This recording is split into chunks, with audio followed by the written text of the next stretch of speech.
Quand on écrit un roman, il est important de se focaliser sur les personnages. Plus les personnages sont intéressants, plus le roman il prend un certain corpus, il prend une certaine valeur. Et on se focalise toujours sur le héros, on essaie de bien travailler le personnage du héros. Et l'antagoniste, pour moi, des fois est plus important que le héros, parce que c'est ce qui se dresse. Il ne joue pas que le rôle du méchant, il est important qu'il soit nuancé, et c'est ce qui se dresse entre le héros et son objectif. Donc plus l'objectif est difficile à atteindre par le héros, plus l'histoire est intéressante. Le rôle essentiel de l'antagonisme est très important. Et il agit sur 3 choses.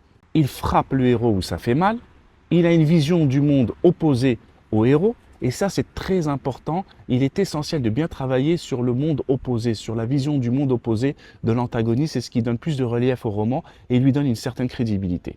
Et bien sûr, il fait évoluer le héros ou bien il le fait échouer. Sachez qu'un antagoniste n'est pas toujours une personne. Et là, c'est intéressant quand ce n'est pas une personne. Ça peut être une vision du monde, ça peut être une dictature, ça peut être un lobbying, ça peut être un système injuste. Et moi, j'aime le faire dans mes romans, notamment sur Face au néant.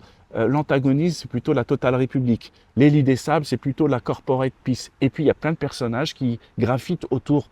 Et là, le héros il doit faire face à plusieurs personnages. Et ça, je trouve ça plus intéressant, c'est plus travaillé que quand c'est juste une personne, quand l'antagoniste c'est juste une personne. Donc, sachez qu'il y a plusieurs façons de travailler l'antagoniste. Il est très important pour l'antagoniste qu'il ait une profondeur et une humanité. C'est ce qui donne, je l'ai dit précédemment, qui donne du corpus au roman.